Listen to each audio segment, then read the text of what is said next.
Feliz sábado, hermanos. Bienvenidos en el nombre del Señor. Qué alegría poder verlos otra vez aquí. Y claro, lamentamos la hermana Chela pasó al descanso, ya no nos acompañará. Pero afortunadamente, cuando fallece una persona que ha perseverado hasta el último momento, tenemos la seguridad de que resucitará en el momento de la segunda venida. Entonces nuestro desafío es ese, ¿no? Es perseverar hasta el último momento. Les invito para abrir su Biblia allí en el libro de Hechos, en el capítulo 19 y el verso 11.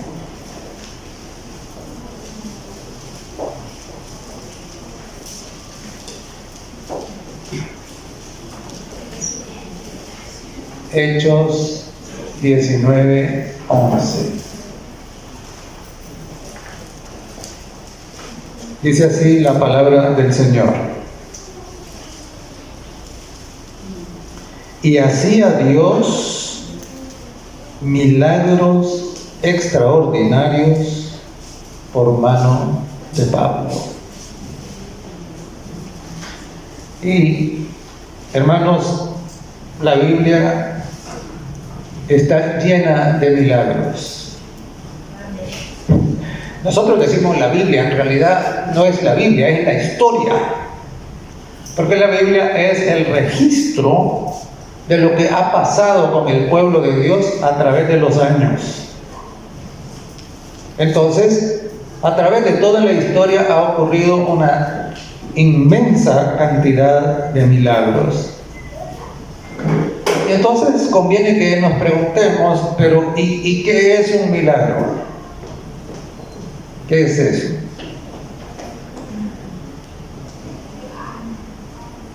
Un milagro es un acontecimiento que no puede ser explicado en base a las leyes naturales conocidas.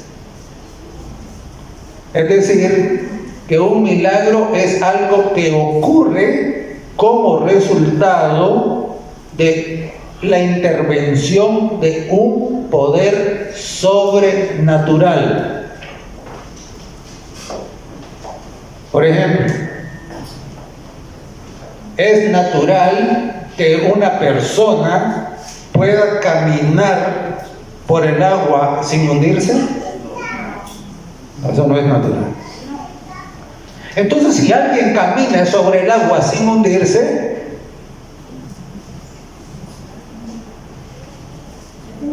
es un milagro. Es lo que pasó con Jesús. Y es lo que pasó también con Pedro cuando obró el mismo poder para que Pedro no se hundiera en el agua. Eso es un milagro. Ahora, si yo les dijera a ustedes que si recuerdan, que me den un ejemplo de un milagro, estoy seguro de que cada uno me daría no solo uno, no, me daría muchos ejemplos. Y ¿cuál es el milagro que a usted, que está relatado en la Biblia, que a usted le impacta más? ¿Qué dice usted? Es ahí Dios se lució. ¿Cuál sería? ¿Ah? ¿Qué? La multiplicación de los panes, abrir el mar rojo, derrotar a los sirios. Pasar el mar. ¿Cuál? Pasar el mar con todo. Abrir el mar rojo para que pasara el pueblo. Las plagas en Egipto. ¿Cuál sería como el más impactante? La resurrección de Lázaro. La resurrección de Lázaro es como, digamos, la corona de los milagros, pero hay uno todavía superior a la resurrección de Lázaro, por lo menos en mi opinión, ¿no? Claro, ustedes son dueños de su propia opinión y nadie puede discutir su propia opinión, porque ese es eso, no, su opinión. Pero a veces a nosotros se nos pasa por alto que el nacimiento de Jesucristo fue un milagro sorprendente. Cuando nosotros entendemos que es Dios, el Dios infinito, que se convierte en ¿qué? En un bebé para vivir su vida como la de nosotros. ¿Es un milagro, sí o no? El más grande, en mi opinión, el más grande de todos, ¿verdad? Pero bien, los milagros son una realidad, ¿sí o no? Sí, son una realidad. Los milagros existen. Y no solo ocurrieron en el pasado, los milagros siguen ocurriendo hoy. ¿Amén? Siguen ocurriendo. A mí me llama la atención, hermanos, porque los ateos no creen en los milagros. Y hace no muchos años surgió un movimiento de teólogos, estudiosos de la Biblia, que dijeron, no, los milagros no pueden haber ocurrido, así que a la Biblia hay que quitarle todos los milagros. Imagínense usted. Y son teólogos. Y entonces, miren, dice el conflicto de los siglos que los incrédulos, los escépticos, los que ahora no creen que los milagros existen, dice que se van a ver confrontados con la realidad de los milagros. Van a topar. Y hermanos, es interesante porque yo no sé cuántos de ustedes conocen la historia de un hombre que se llama Allan Kardec. ¿Cuántos la conocen? No la conocen. Les voy a contar poquitito. Mire, Allan Kardec era uno de estos, que él supuestamente era de una mentalidad científica y entonces vinieron y le dijeron, mira, fíjate que hay en los tiempos, en el siglo XIX, en donde el espiritismo se estaba poniendo de moda. Entonces le dijeron, mira, fíjate que en esas reuniones pasan unas cosas que no tienen explicación por las leyes de la física, ni de la química, ni de nada de eso. Eso es inexplicable. Y entonces él dijo, voy a ir a esas reuniones, dijo, y voy a ver. Mentira. Y hermanos, es increíble. Porque fue a las reuniones y ¿saben qué? Terminó convertido en el apóstol del espiritismo en el mundo. Al final. Entonces, los milagros existen, son una realidad, ¿verdad? Están ocurriendo. Ahora, entonces acá, algunas personas tienden a creer que si ocurre un milagro, que todos los milagros son obra de Dios. Que todo lo sobrenatural que ocurre es por causa de Dios, que Dios lo produce. ¿Están en lo cierto? No, no están en lo cierto. Y los invito para ir al Evangelio de Mateo, el capítulo 7. Evangelio de Mateo, capítulo 7 y el verso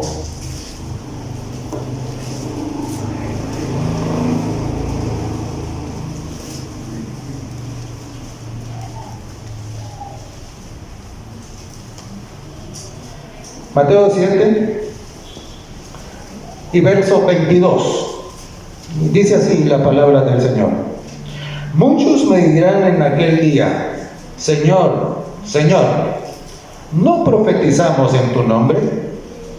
¿Y en tu nombre echamos fuera demonios? ¿Y en tu nombre hicimos muchos milagros?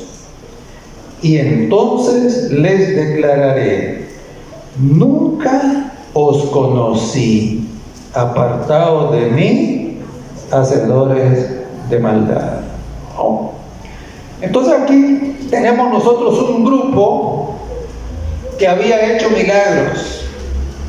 Es decir, un poder sobrenatural los había asistido para que eso ocurriera.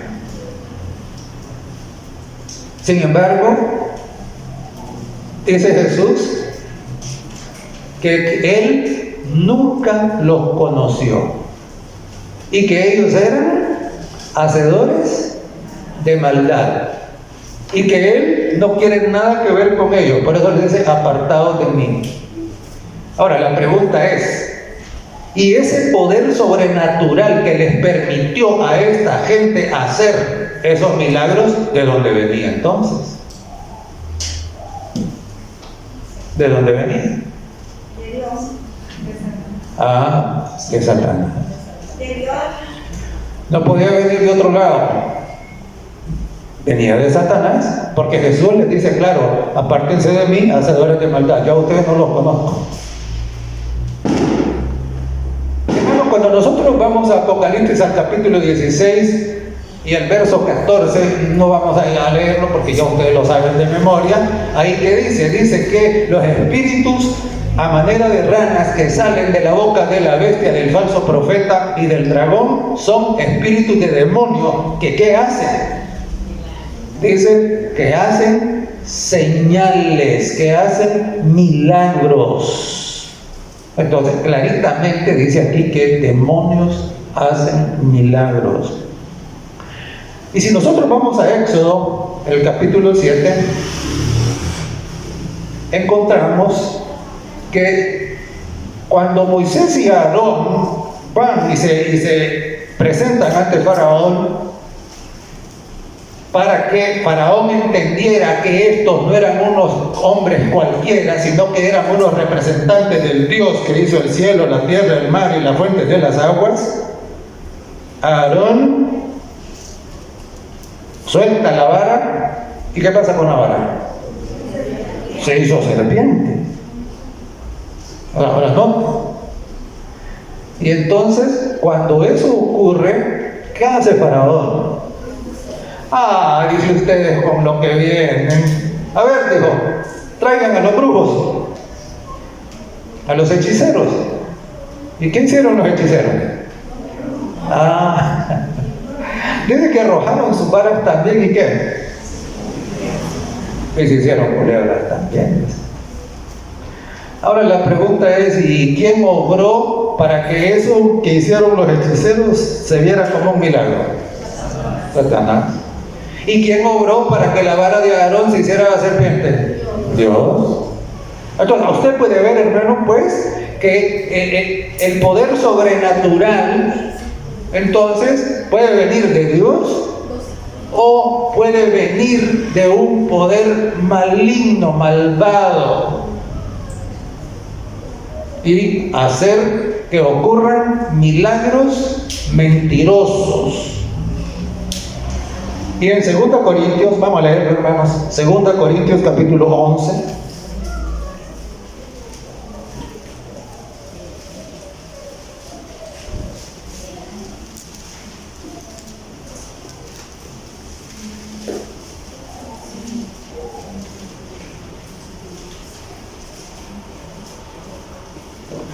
Segunda Corintios capítulo 11, verso 14.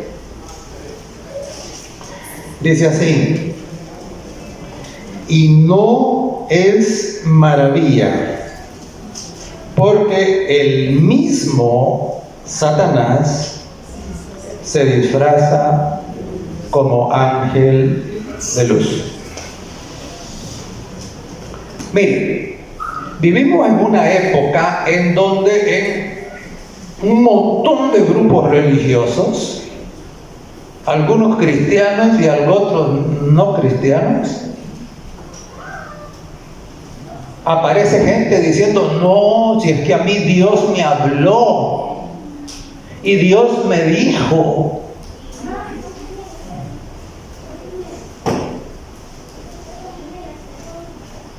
Y la pregunta es, ¿cómo saben que fue Dios?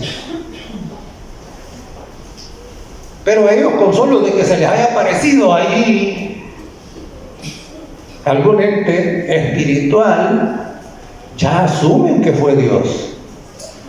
Fíjense que el apóstol Juan dice, probad los espíritus si son de Dios. ¿Eso qué quiere decir? Muchos espíritus engañadores andan por el mundo. La tercera parte de los ángeles se convirtieron en demonios. Entonces, claro, muchos de esos, como dice acá en este verso, se disfrazan como ángel de luz, y no es maravilla. Y es interesante, ¿por qué? Porque nosotros sabemos que últimamente Satanás va a disfrazarse de Jesucristo y va a falsificar la segunda venida. Entonces nosotros tenemos que entender eso. Que ocurra un milagro no quiere decir necesariamente que eso venga de Dios. Puede venir del diablo también. ¿Estamos entendidos? Sí. Ahora bien, hermanos, ¿cuál es el propósito de Dios al hacer milagros? ¿Por qué Dios hace milagros?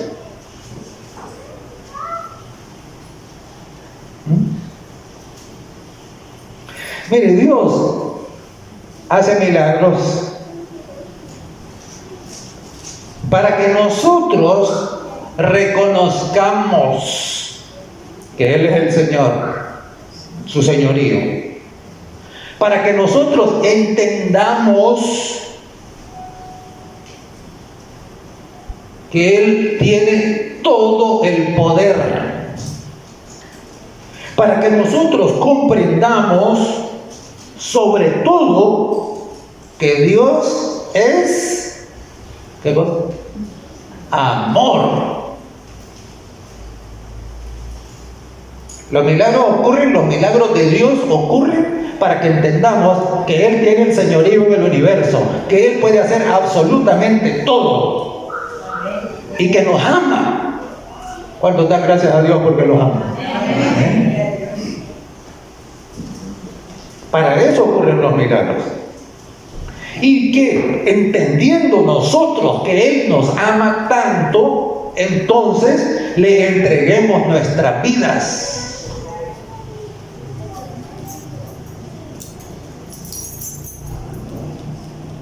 Recibamos su gracia, seamos salvos y que eso todo glorifique su nombre. Esa es la razón de ser de los milagros.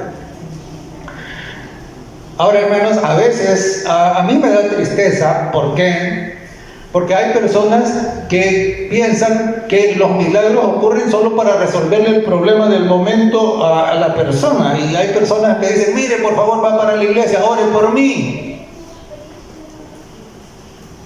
Y recuerdo lo que contó un evangelista una vez, que dice que iba a haber una gran cruzada de milagros y sanidad divina en un estadio, y dice que él antes de comenzar la predicación, y dice que en el estadio ahí había una gran fila de gente en sillas de ruedas y otros en camillas y en todo eso, y dice que antes de comenzar la predicación este hombre fue y dice que pasó en la fila de todos los que estaban ahí que iban a ser supuestamente sanados y les preguntó,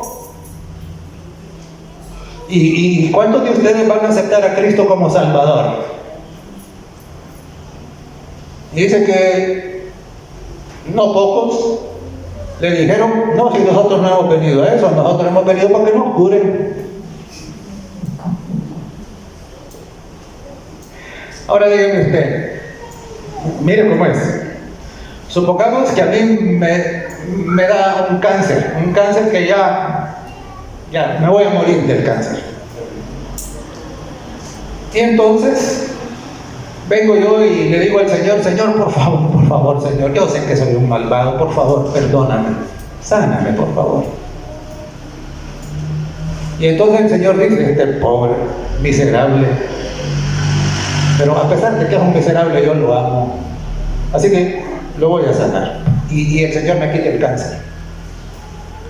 Y yo vivo 15 años más, pero sigo mi vida recto con la misma vida arruinada que tenía antes. Y de ahí 15 años más tarde me muero. ¿Fue algo bueno? ¿Por qué no? ¿Ah? Miren cómo es el asunto. En esos 15 años de vida arruinada que yo seguí, yo seguía acumulando más pecados. Por lo tanto, ¿eso qué significa? Significa más fuego en el día de mi destrucción. En cambio, si me hubiera muerto antes, pues sí, mi condena fuera menos. ¿Qué es lo que quiero decir? Lo que quiero decir es que más allá de la sanidad física, los milagros tienen el propósito de que la persona entienda que Dios le ama y que Dios le está dando una oportunidad de salvación. Y cuando nosotros miramos todos los milagros que están en la Biblia, usted va a encontrar que Dios son esfuerzos de Dios para que la gente entienda el plan y lo acepte. ¿Cuál fue el primer milagro que hizo Jesús cuando ya se había encarnado? ¿Cuál fue el primer milagro? La boda de Caná. Convierte el agua en jugo de uva fresco, sin fermentar. Por eso, cuando lo probaron, dijeron, este está rico, ese otro que dieron primero no sirve. ¿Por qué? Porque ese otro ya estaba fermentado. El deseado de toda la gente dice que ese milagro fue hecho para que los discípulos que recién se habían encontrado con Jesús y habían comenzado a seguirlo entendieran que el maestro al que estaban siguiendo no era cualquier rabino como los otros, sino que era el Mesías prometido. O sea, no era simplemente para sacar del apuro a los que se estaban casando, no, señor. Era para que comprendieran que aquel que habían invitado ahí era el Mesías, el Salvador. Y hermanos, es interesante porque en aquel tiempo los leprosos eran desahuciados. Ya esos, ya lo único que se esperaba de ellos es que se murieran y que no contaminaran a nadie. Eso era lo único que se esperaba de ellos. Y claro, la Biblia nos narra un montón de casos que eran extremos. El paralítico, por ejemplo, ¿cuántos años tenía de estar paralítico? El ciego de nacimiento, toda su vida, nunca había visto nada. Casos que, y la pobre mujer que padecía de flujo de sangre y que dice que había gastado todo en médicos y los médicos no habían podido hacer nada por ella. Todos estos casos eran ¿qué? Eran casos extremos. Casos que por medio de lo que es humano, el conocimiento humano era inútil. Y entonces, ¿ahora qué? Ahora viene Jesús, asistido por el Espíritu Santo. ¿Y qué? Levanta al paralítico, da la vista al ciego, le calma el flujo de sangre a la mujer, resucita a Lázaro. Hermano, bendito el Señor, amén. Ese es nuestro Dios. Y cuando nosotros vamos al capítulo 11 del libro de Mateo, vamos allá, hermanos, capítulo 11.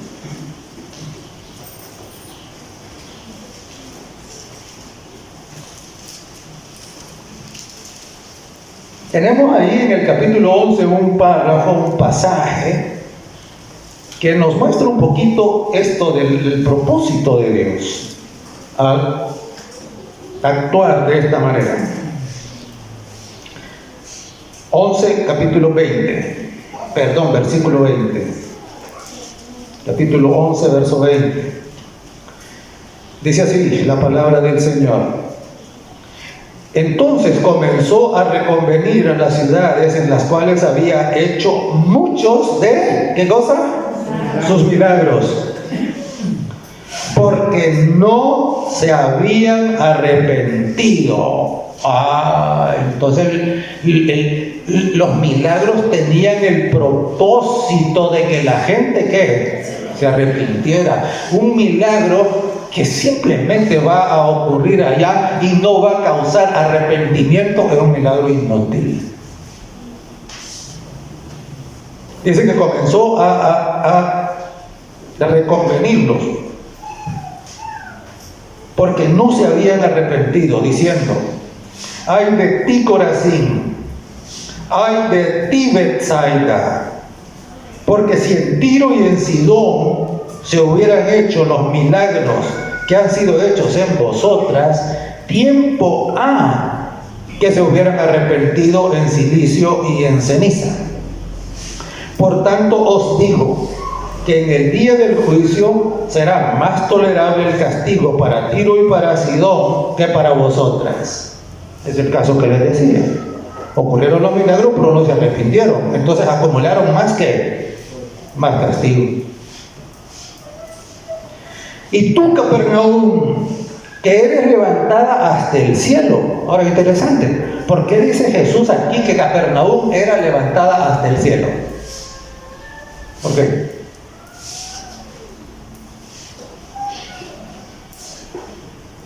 Porque Jesús pasó muchísimo de su ministerio público en Capernaum.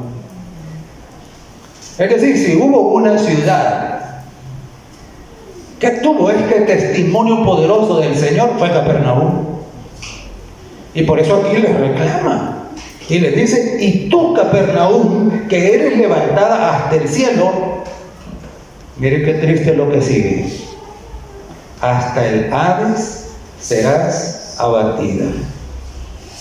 Porque si en Sodoma se hubieran hecho los milagros que han sido hechos en ti, habría permanecido hasta el día de hoy.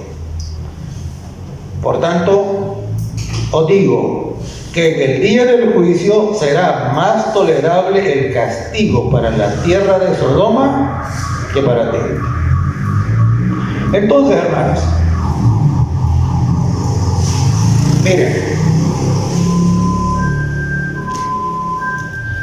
nosotros debemos de recordar que la crisis del ser humano es la oportunidad para Dios. No solo para que Él muestre su poder, sino para que nosotros entendamos lo que somos.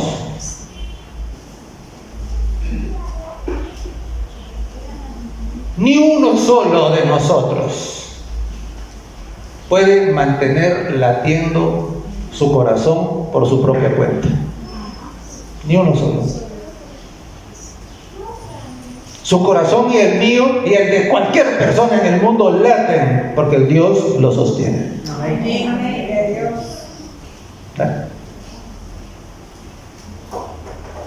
Igualmente, ninguno puede esperar tener vida eterna por su propia cuenta.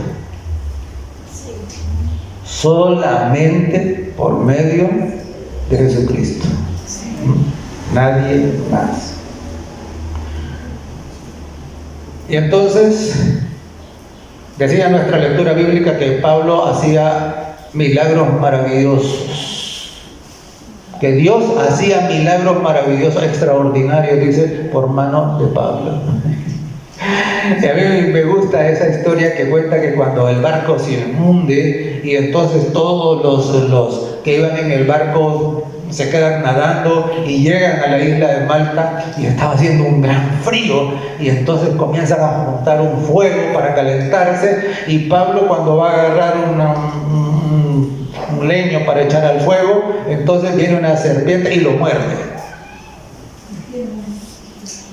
Y entonces los que estaban mirando dijeron, este debe ser un gran criminal. Porque el naufragio era para destruirlo, pues no lo destruyó. Y entonces como no lo destruyó el naufragio, entonces le mandaron una culebra para que lo mate. Y entonces viene Pablo, en cumplimiento de la promesa que Jesús había dicho. Jesús había dicho, los escorpiones y las serpientes y el veneno no le van a hacer efecto. Y entonces, en la misión. Entonces, mire, Pablo se sacude la culebra y le echa en el fuego. Y se quedan aquellos mirando, esperando que Pablo cayera muerto. Y cuando no cae muerto, entonces dicen, ¡ay! Este tiene algo que nosotros debemos saber. De eso tratan los milagros, hermano. De eso trata, ¿verdad? Y en Hebreos, el capítulo 2, vamos al libro de Hebreos, hermano, capítulo 2.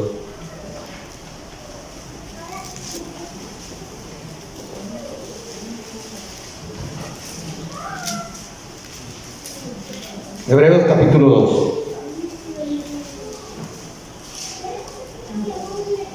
Vamos a leer del verso 1 al 4 y dice así: por tanto, es necesario que con más diligencia atendamos a las cosas que hemos oído, no sea que nos deslicemos.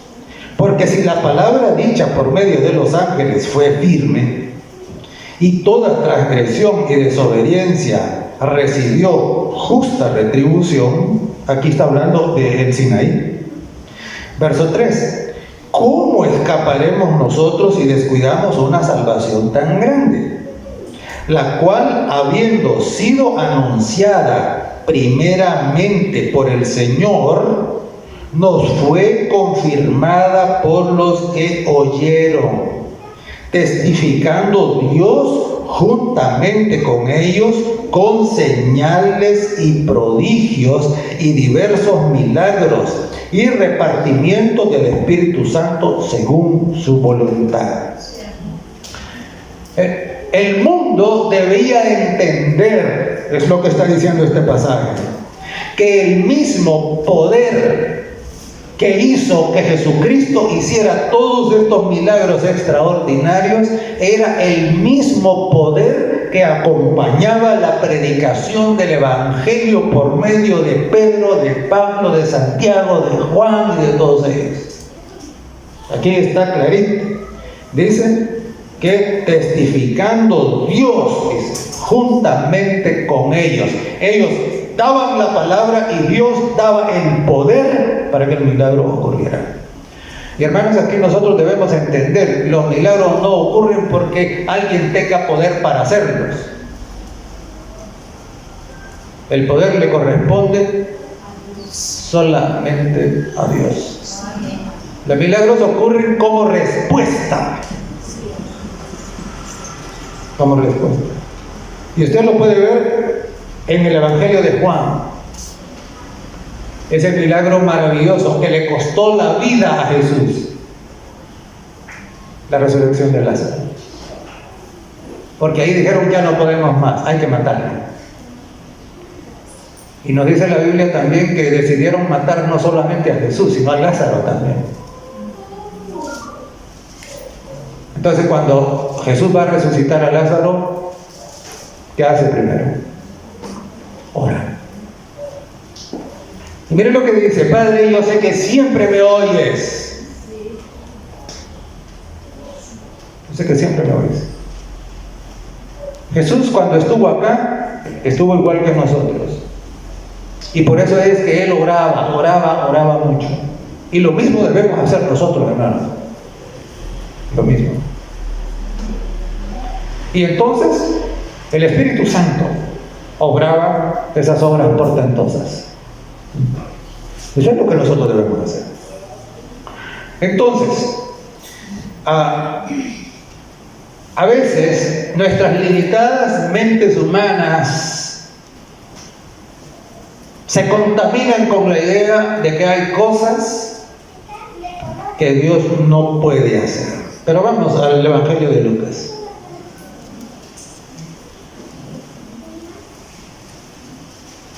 Lucas capítulo 1.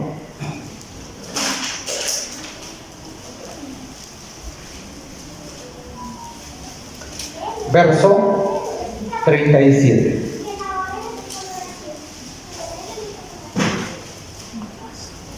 Lucas capítulo 1, verso 37. Es un verso difícil de recordar, ¿verdad? Dice, porque ¿cuánto hay imposible para Dios? Nada. Porque nada hay imposible para Dios. Y claro, y lo mismo dice allá Mateo en el capítulo 19 y el verso 26. Nada hay imposible para Dios. Y hermanos,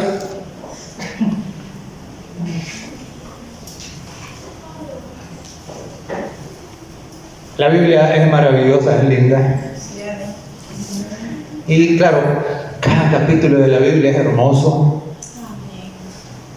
Si a veces no lo llamamos hermoso es porque nuestra mente todavía no ha captado, no ha entendido. Y fíjense que, por ejemplo, en el duelo en el Monte Carmelo, ahí encontramos al profeta Elías enfrentado ¿con quién? Con los profetas de Baal y de Acera. 850 en contra de uno. 850 en contra de uno. Y entonces ponen los dos altares, matan el buey.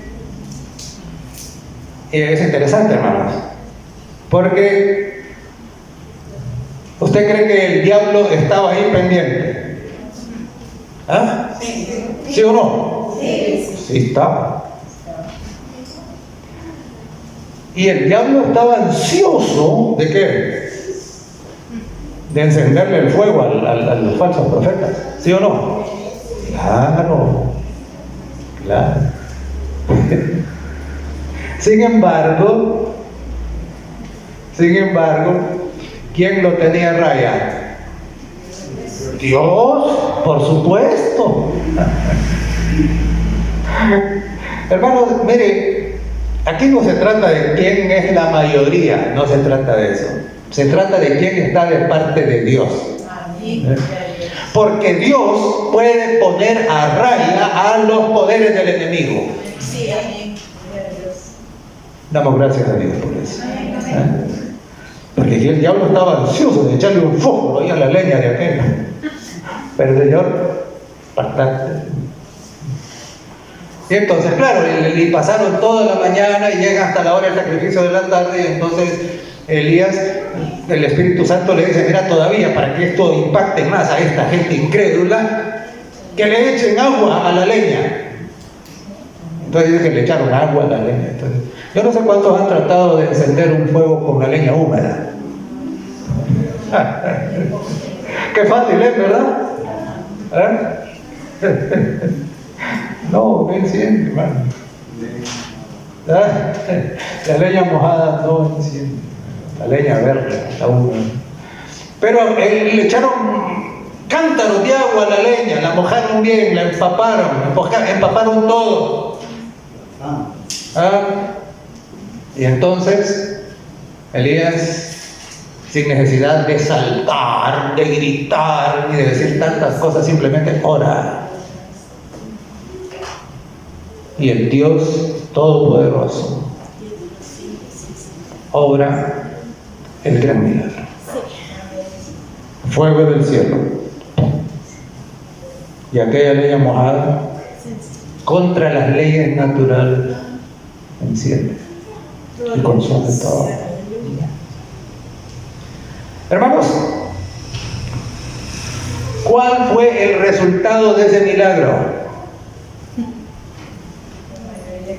Que la gente entendiera que esa religión que Acab y Jezabel le habían enseñado a Israel era ¿qué? Era una mentira, era una falsificación, y que los estaba llevando a la perdición, que era necesario una reforma, debían de volver al verdadero Dios.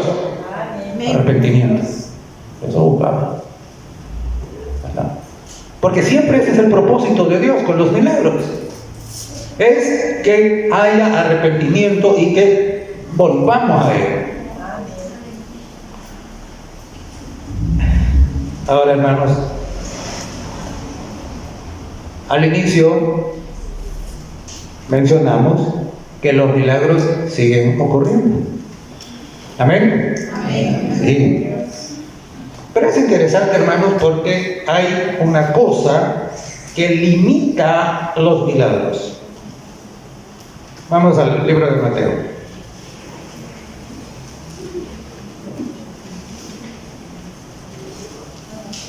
Mateo, el capítulo 13.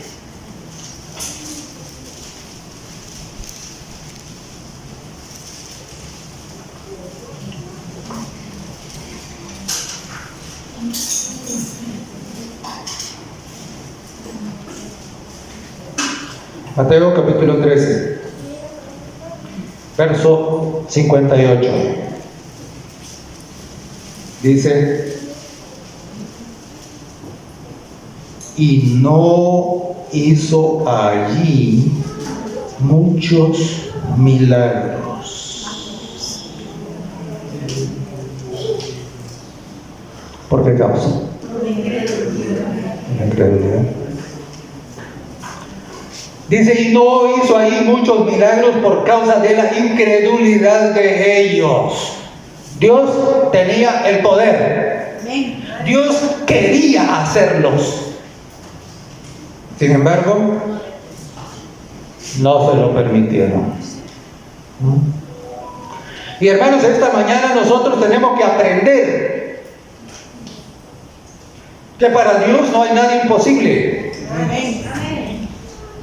Y que Dios tiene propósitos que van más allá de simplemente resolver situaciones terrenales. Que Dios quiere salvarnos, quiere darnos vida eterna, quiere transformar nuestra vida para que nuestra vida glorifique su nombre. Quiere que renunciemos a la incredulidad y confiemos en Dios. Mire qué tristeza, porque se ha puesto de moda confiar en lo que los hombres dicen y en lo que Dios ha dicho.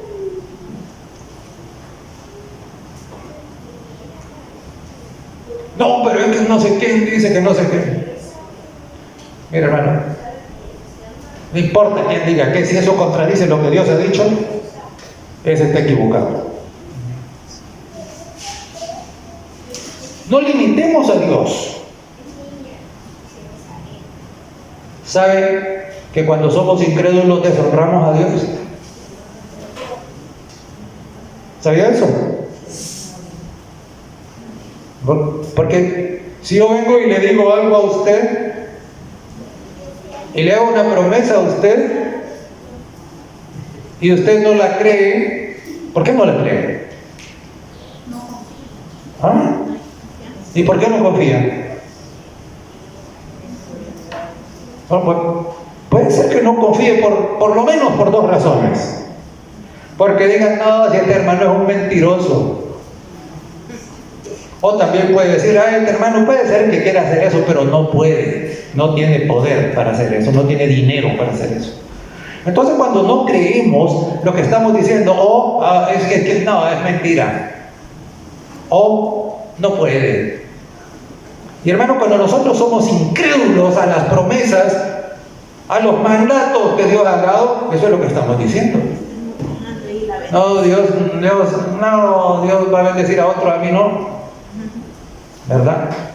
O Dios puede hacer otras cosas, pero eso no. ¿Qué es eso?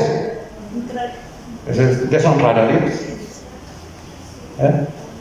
Entonces no, creer en Dios es honrarlo. Y hermanos, cuando creemos en Dios ocurren cosas maravillosas, como dice el canto, ¿no? Sí. Y a mí me encanta esa historia que encontramos ahí en Marcos, en el capítulo 5, en donde dice que llegaron al otro lado del lago y entonces ahí se encontraron con un endemoniado. ¿Y cuáles eran las características del endemoniado? Dice que el endemoniado estaba ahí todo hecho una ruina, que le gustaba pasar en los cementerios y que era violento. Y a mí me llama la atención porque me hizo pensar que este endemoniado era como la versión diabólica de Sansón. ¿Y por qué? Porque dice que habían intentado amarrarlo con cadenas. ¿Y qué hacía él? La reventaba. Que nadie lo podía dominar. Entonces, claro, era como la versión diabólica de Sansón. Pero no lo podía dominar nada humano. Y entonces, ¿quién llega? Ay, nuestro Señor, bendito el Señor. ¿Y qué hace el Señor con él? Lo libra. Vamos, hermano, Marcos, capítulo 5.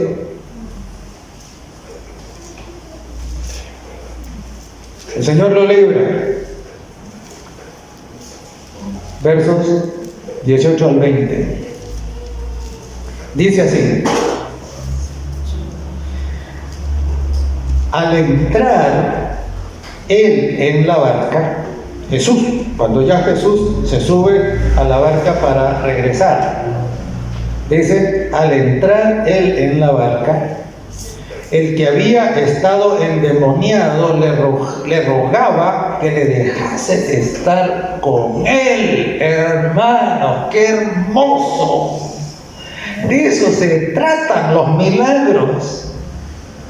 Es que eso nos lleve a ¿qué? A querer estar con Jesucristo siempre. De eso tratan los milagros, hermanos. Y aquí este milagro era algo maravilloso, extraordinario. Y dice que cuando Jesús se va, el endemoniado dice: Señor, que no te puedo dejar. Dice que le rogaba que le dejase estar con él. Eso debería ser, Señor, la actitud de cada uno de nosotros. Pero qué tristeza. Mire, hay personas que reciben milagros, Dios los rescata de la orilla del sepulcro. Y cuando ya vuelven a la más o menos normalidad, Dios desaparece de su vida. Qué tristeza. Pero este no, y este es lo correcto. Y entonces, dice el verso 19, mas Jesús no se lo permitió, sino que le dijo: vete a tu casa, a los tuyos, y cuéntales cuán grandes cosas el Señor ha hecho contigo y cómo ha tenido misericordia de ti. Mire qué hermoso. El Señor le dijo: mira, vos tenés algo tan grande que debes compartirlo con los demás. Y lo mandó a hacer obra misionera. Mire, algunos que no se involucran para nada en la obra misionera quizás no tienen nada que contar, ¿verdad? Pero el Señor le dijo: no le dijo, Así como vos has sido liberado del poder del demonio, también tus amigos y tus vecinos pueden ser liberados. Anda a decir eso. Y dice el verso 20, y se fue. Eso es. Aquel que ha permitido que el poder de Dios intervenga en su vida es obediente.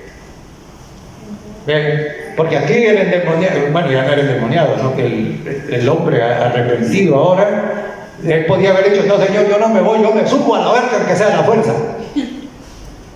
Pero no, obedeció. Y dice, y se fue. Y comenzó a publicar en Decápolis cuán grandes cosas había hecho Jesús con él. ¿Y qué? Y todos se maravillaban. Y es interesante, hermanos, porque después Jesús regresa a esa zona. Y a muchos de los que habían sido evangelizados por este hombre que había sido presa del demonio, cuando supieron que Jesús iba a llegar, dijeron a encontrarlo y qué, ¿verdad?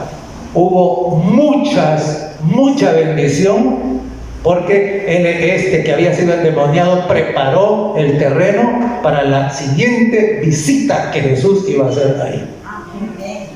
Qué hermoso. Hermanos, de eso se tratan los milagros. Los milagros que Dios hace y los milagros que Satanás hace. ¿De qué tratan? Tratan de mantener engañada a la gente. ¿Sí? Yo había contado esto antes y voy a contarlo de nuevo para que aprendamos la lección, por los que no lo han oído. Nos contó, ya ni recuerdo cuál pastor fue, dice que allá en una iglesia en Oriente, una hermana que había estado asistiendo a una iglesia pentecostal, dice que vino a unas conferencias. Y en las conferencias, bueno, se presentó las verdades de la Biblia, eso es lo que presentamos. Y una de esas verdades importantes que hace distinto al pueblo de Dios de los otros pueblos es la observancia del séptimo día como día de reposo. ¿Amén? Es la señal. Es la señal. Y entonces dice que terminaron las conferencias y entonces le preguntaron a la señora, mire, y entonces ahora que usted ya conoce todas estas cosas, entonces, ¿qué decisión va a tomar? Y la respuesta de la señora fue, mire, voy a orar a ver qué me dice Dios. Y entonces dice que se fue a orar. Y a los días le encuentran y le preguntan, a ver, ¿qué pensó? No, le digo, fíjese que cuando yo oré, en la pared aparecieron unas letras de fuego que decía que el día de descanso es el domingo.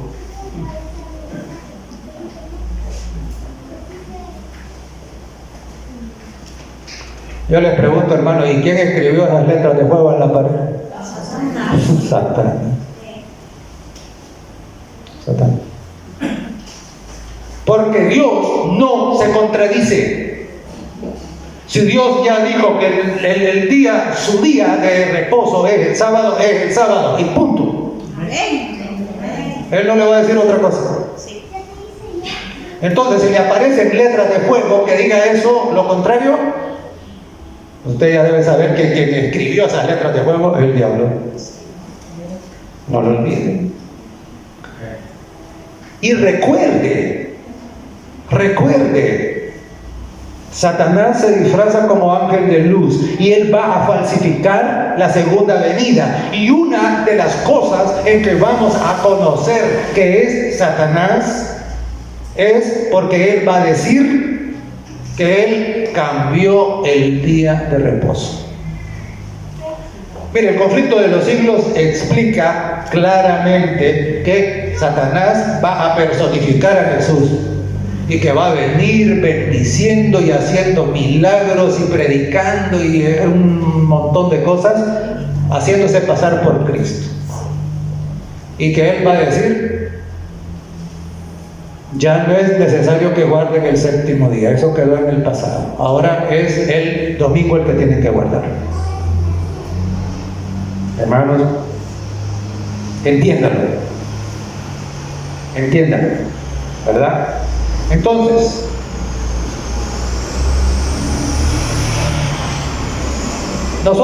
para nosotros es el consejo que Dios le dio a Tomás. ¿Cuál fue el consejo que el Señor le dio a Tomás? A ver, le dijo: Tomás, no seas incrédulo, sino creyente. Porque dice que nuestra incredulidad limita la intervención del poder de Dios en nuestra vida. Y hermanos, nosotros necesitamos el poder de Dios en nuestra vida no solamente para resolver nuestros problemas, sino para eliminar el pecado de nuestra vida. Porque usted puede resolver todos los demás problemas que tenga, pero si no, el pecado no es eliminado de su vida, entonces estamos en problemas. Seguimos. Necesitamos la intervención sobrenatural del Señor. ¿Para qué? Para que nos convierta en santos. De eso trata el Evangelio. Eso busca los milagros de Dios. No seamos incrédulos. Creamos en el Señor. Que Dios nos bendiga, hermanos.